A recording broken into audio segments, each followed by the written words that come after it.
So you look at this health brewed in an African pot, where you're just throwing in kuku iko kule, samaki iko pale, nini iko pale, mboga iko pale, and then koroga. And then you taste the soup. And then you come and ask me, why is the soup bitter? You don't even know why, because there's so too many things. Yes. So we now sit here in the village and we want to work out how this soup will be. First of all, you don't know which taste you wanted anyway. Did you want chicken taste or nini? Fish. And then the donor comes, and what does the donor do? Roiko. Ongeza hapo ndani. Ongeza roiko. Ongeza roiko. The taste, ongeza roiko. Does roiko make that thing taste good? I'm not an expert in kitchens, but there's something here. This is exactly what's happening in the whole continent. Leadership changes, but the pot remains. So we need to pour that soup out. Clean the pot. In fact, even come with a new pot. If it is an earthen pot, the taste is already, but you can't put fish and meat in the same pot. So you need a new pot.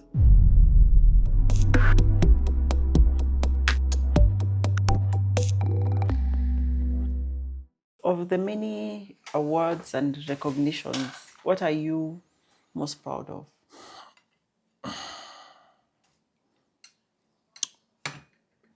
It's not a difficult choice for me. I think that I'm most proud of the things that I've done in my community here. Because eventually East-West home is best. The Sagam Community Hospital, the full name is Gordon Rogo Memorial. It was in memory of my father, who spent all his life as a teacher. And it was inspired by two events here in the village. One was my grandmother, Kezia. She was in her 90s. Our health center is near Magoza, also home up there. And she went there with her nan. They said that there was some infection in the lungs, but we cannot give you medicine because they wanted to give him injection of penicillin. They said that since children die more, we cannot give you. We only have enough medicine for your grandchildren. So she said, thank you very much. And she came and covered herself in the blanket here and died. Then the other one was where the land is. The old man there fell from bed. He was in his 80s and broke his hip many years back. So I came and I was coming home and I found him there. My mother told me that there's this mzee here who throughout the night cries.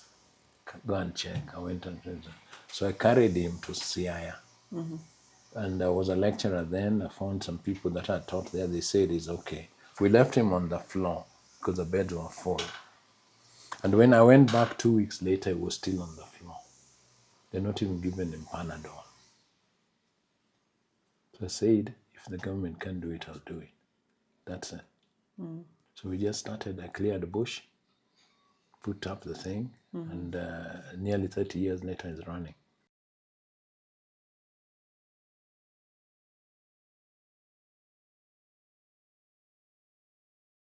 Khama Rogo is a professor of obstetrics and gynecology and Kenya's first fully trained gynecologist. He has worked with the World Bank for 21 years. He has met presidents and many world leaders. He has been in forums whose decisions shaped the healthcare of countries. But it is this Sagam Community Hospital, a memorial to his father, Gordon Rogo, that is his proudest achievement.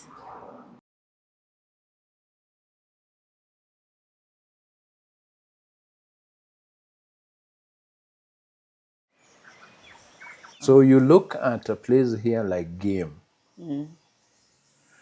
I think we can run 10 medical schools.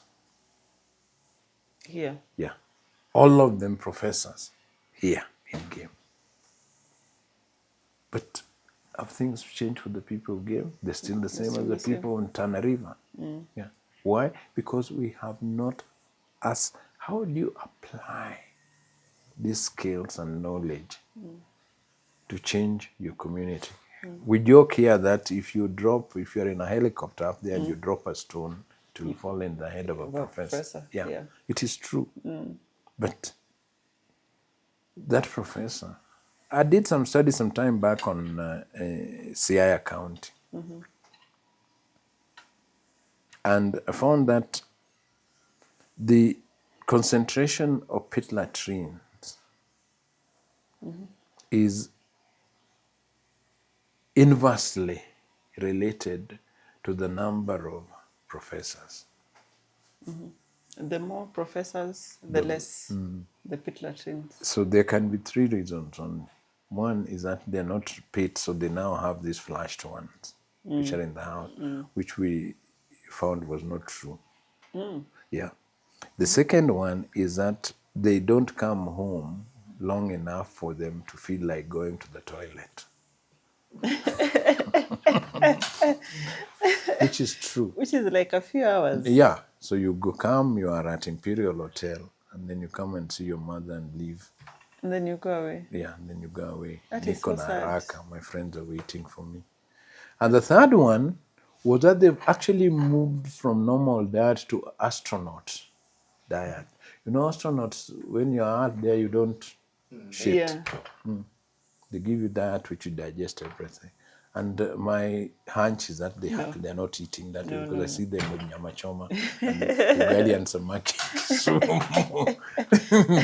So out of those three, the most plausible thing is, they don't stay long enough.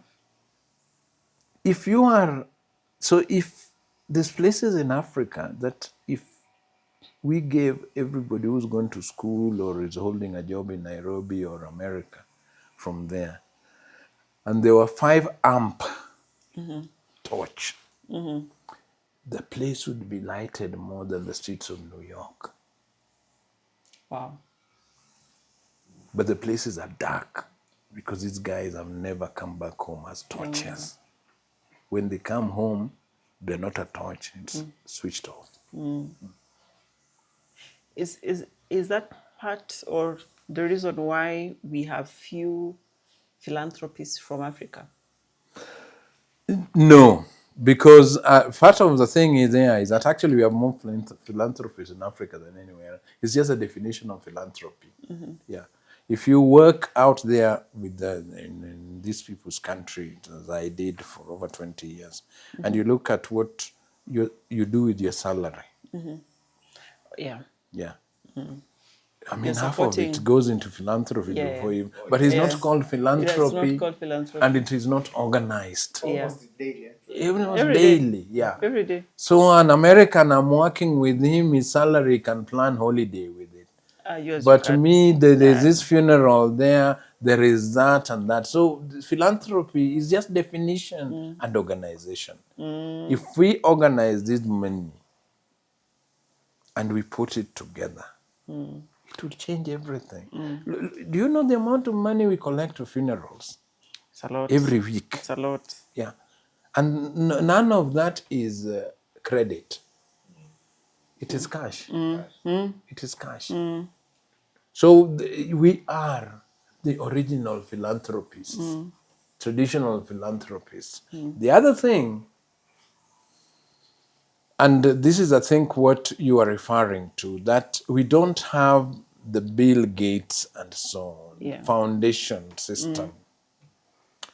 The foundation system is not strong in the rest of Europe and the rest of the world. It's strongest in the US. And the reason is very, very simple. That the tax system is structured in a way that allows you to put that money in philanthropy in lieu of giving it to the tax man. If you ask Kenyan today, as we increase their taxation, whether we should give that money to the government to put it in some foundation, they'll put it in the foundation. We'll put it in the foundation, definitely. Yeah. So their laws allow that. And that's why everybody who's rich in America puts a foundation. It is off tax. so it is recognized. We don't have that here. If we were to be claiming everything that we produce for harambes and funerals, I mean, they would actually refund us. Yeah. So again, that is also another governance thing. That if we are so philanthropic, why don't we organize it so that it is channeled better, so that it is recognized by the tax system and so on, and then it will start growing. I know people in the religious ministries say that it is a calling. I believe that it is an even higher calling in health. And when we were being trained, we were never trained to be rich. We were trained to serve. And I say, it's much, much better. I'd rather be unhealthy, living in a healthy community, than be one healthy guy living in a community of sick people. This is what drives me in Sagam.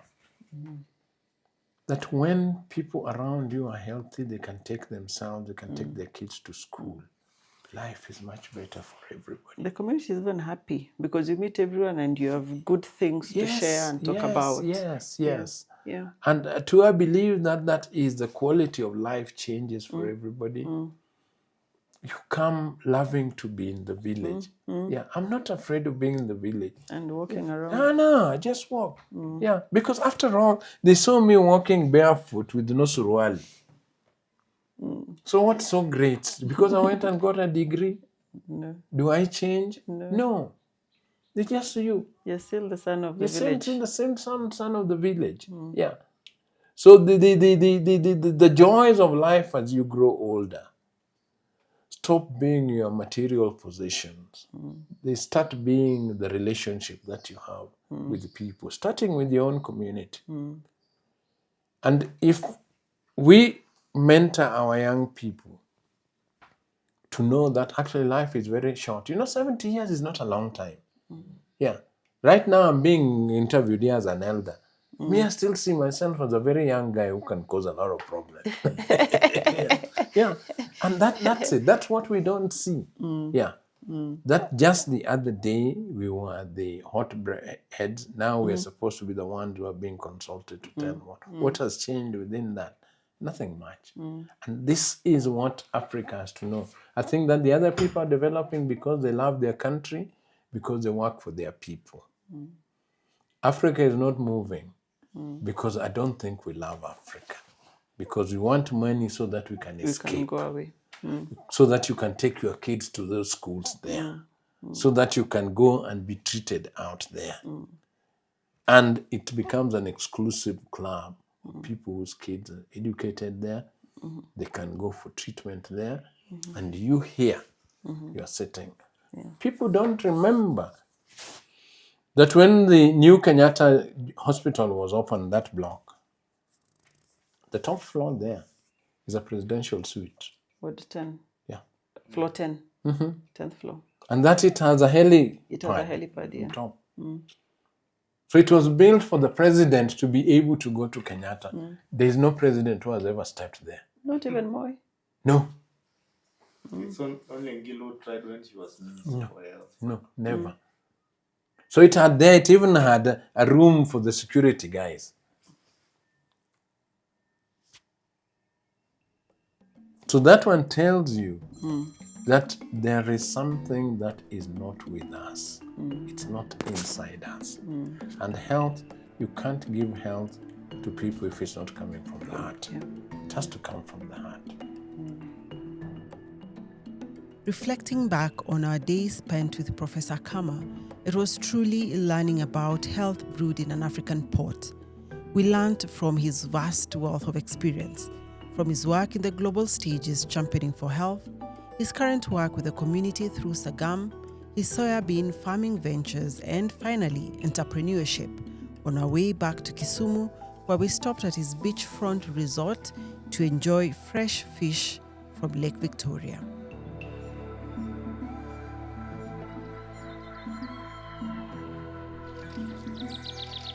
When all is said and done, Professor Rogo says there are two things that relaxes him.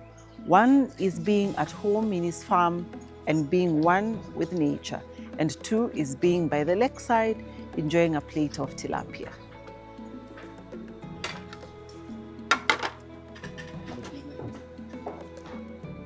Dr. Masi Korir for Willow White Coat Diaries.